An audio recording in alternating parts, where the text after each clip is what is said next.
What's it like to run the only food shelf in South Burlington? Today on Across the Fence, we're learning about food insecurity in one of Vermont's most affluent communities with a man who's dedicated his life to fighting hunger, one bag of groceries at a time. Hello, Vermont.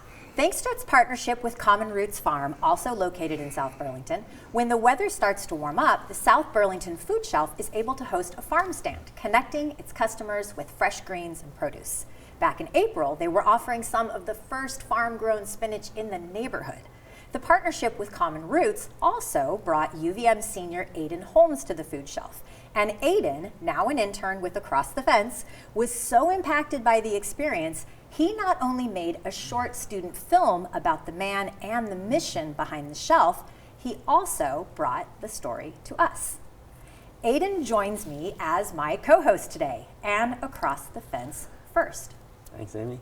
Also joining us is Peter Carmoli, the director of the South Burlington Food Shelf since its opening in 2019. Before that, Peter ran the Burlington chapter of Meals on Wheels for 20 years. Well done, Peter. Or well done, Aiden. Peter, welcome. Thank you for joining us. Yeah, thank you for inviting me. Okay, Aiden, take it away. Yeah, so Peter, could you start by just giving us a little background on the food shelf? Sure, we started in 2019, November 1st, 2019, right before COVID, basically. And since we didn't know any better, we never shut down, and we've been helping people ever since, right there, 356 Dorset Street in South Burlington. So for South Burlington residents need a little help with their food, they can come and get it at the food shelf when we're open. Thanks. Yeah. And so where does the food come from? A lot of, almost all of it is donated. We have partnerships throughout the area. A lot of local farms, Full Moon Farm, Jericho Settlers Farm, Common Roots, as you said before, and Trader Joe's. Trader Joe's has been a godsend. I get 1,200 pounds of food a week from Trader Joe's. Then local people stop by and they drop stuff off. Every Thursday morning I'm there from 8 to 11:30, and people just come in by truckloads and drop stuff off. And then of course, if there are things that we're short on, we go out and buy it. I scour the sale pages and see what's available, and then we have a small budget where we can buy certain things that we're low on that we don't often get donated. Yeah. That's a pretty complex operation. You would think so, but after you do it for a little while, you kind of get, like any job, you get used to it and you know it. And working in the food industry as I have for nearly 30 years now, it is. Yeah. So you're a master at this. Well, I have a question for you. Okay, so who decides where food shelves are located? And are they public? Are they private? Okay. Because there's only one in South Burlington. There's only one that I know of in South Burlington, and it's private, nonprofit. Every food shelf I've ever visited, and I've visited maybe 50 around the state, are private nonprofits. People get an idea, and there was a local group of people called the Faith Influence Leaders, and they just said, we've got to do something. South Burlington needs a food shelf, and one of those members is a friend of mine, and I ran into him, and he pulled me aside and said, hey, we're thinking of starting a food shelf in South Burlington. So I pulled him aside and I said, okay, do this, don't do this, don't go here, try this. And he just looked at me and smiled and patted me on the back and said, you have just joined the committee. Typical Vermont way of things happening. This is when you were with Meals on Wheels, This was back right? when I was with Meals on Wheels. Okay. Yeah. So basically they knew that you were going to be the ideal person to be brought in and help get the South Burlington food shelf. And it really was a community aspect. I mean, there were probably 200 people at the meetings that we had throughout of how to get things started. Yeah. So, yeah. Well, during the government shutdown in 2025, I was taking a documentary class at UVM, and I wanted to focus my final project on the food shelf.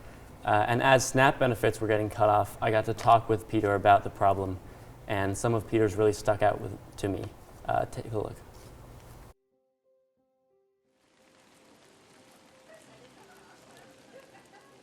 I met a couple from Germany, and I was helping them find some places, and they asked me what I did, and I told them I run a food shelf.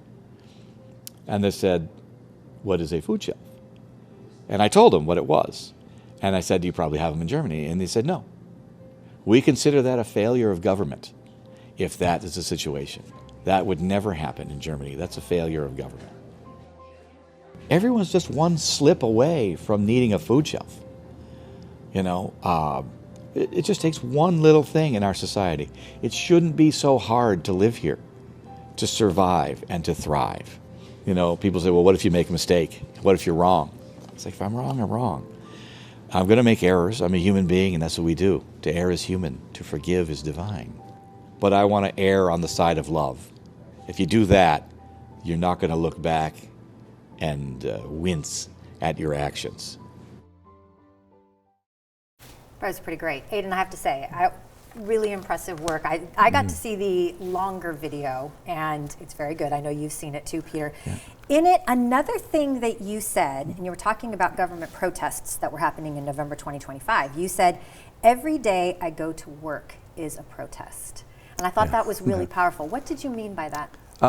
Well, I seem to be doing the opposite of what the federal government is doing.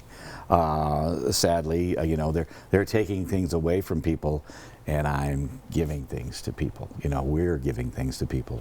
We're requiring IDs now for everything, and everything we do at the food shelf is on the honor system. We're not requiring an ID. You have to work to get your SNAP benefits. Now, there's no work requirement to get food from the food shelf. You know, even though 70 to 80% of our customers are full-time employed that are using the food shelf. And when you think of that, 70 to 80% of our customers are full-time employed, and they still can't make ends meet. You know, back in the 70s, you could have one person in a household working a 40-hour-a-week job. You could get a house, you could provide for your family, and you could put your kids through college on that one income. And now that's just an impossibility for the majority of people in Vermont. Is that what drew you to this work? It's like as a form of social protest? No, I like helping people out. And what's drawn me here is I want to do good by the community. I want to leave this earth a better place than when I got here. And this is one way I can do it. It's one impressive way you can do it. It's a powerful way you can do it. Yes. Back during our interview, you also mentioned having record-breaking donations come in during the government shutdown. Yes. How have the donations kind of fallen off? So the usually in late October, November, and December, all food shelves get a lot of food coming in. But when all the government subsidies were getting shut off, people were reminded, oh my goodness, I got to help some of my neighbors, and so people were it was in the forefront of everyone's mind, and we had loads and loads of people coming in, just wonderful folks, so helpful, so kind to and that's how all of the food shelves operate. But now, as gas prices go, so do food prices. The food industry is the largest user of petroleum products in the United States, and when a gas price goes up, food prices follow. When gas prices go down, food prices stay right where they are. That's just what happens. It's like, hey, when are they going to go back down? Never. So that's how it works. And a lot of people that have been able to help us out in the past are feeling a little bit of a pinch right now, and may not be able to help us out as much as they have in the past.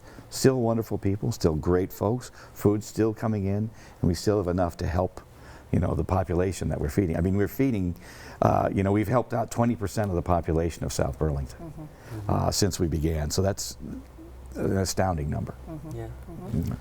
And so what kind of donations does the food shelf accept? Well, let's start off with food. When someone asks me, what do you want? I say, what do you like? Because it's not, what do they want? It's what we want.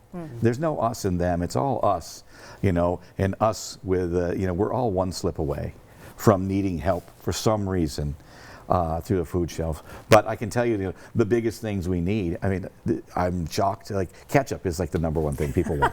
Okay? I was like, okay, ketchup. Right. Canned meats. Spam is hugely popular. Canned tuna, canned chicken, hash, and the cooking oil. Little things like that. It's just very easy to figure out, what people need is basically what you need. Yeah, what do you like?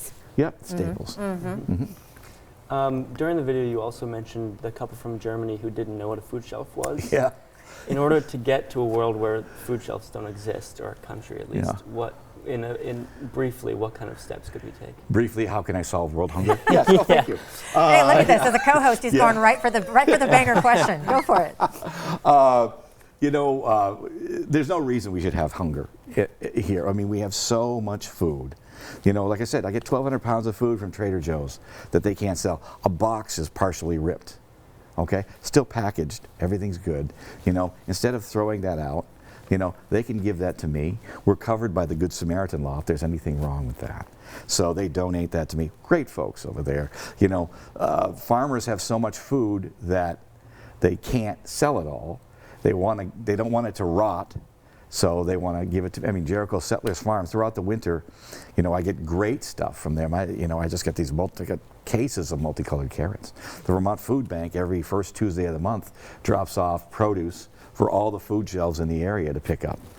It's a fantastic setup, and keeping availability. Getting impediments away from people that want to donate is key.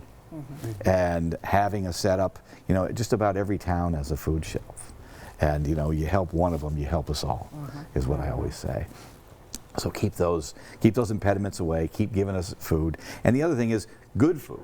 The people that need help shouldn't get dregs. They should be getting, I get very, very high-end organic produce. People go to Common Root to say, geez, why is it so expensive? No. Well, it's because they're, they are paying for this too. I want to be sure that folks at home know too that how can they donate to the food shelf if indeed they want to. We're going to put some information up on the screen right now about donating to the South Burlington Food Shelf. There you've also got the hours, you've got the website. So people can go find out more about how to drop off food. Yeah. Peter, any last thoughts? Yeah, it's not possible to start a food shelf or to operate one and keep it going without the community. And the community of South Burlington has just given us a warm embrace and kept us going. Places like the Rotary Club and that's the great thing. And takes a village. And the volunteers. Oh my goodness. I get to work with some of the sweetest, nicest, smartest people on the planet, and Aiden. Including Aiden. Well, I have to say, I have been thankful for Aiden today. I know you have been thankful for Aiden in the past. Peter and Aiden, both of you, thank you so much for joining me. Thank you. It's been wonderful. And as always, thank you, Vermont, for learning and exploring with me today. And thanks to the team that makes Across the Fence possible. I'm Amy Finley. This is Across the Fence. Come back and let's learn and explore again tomorrow.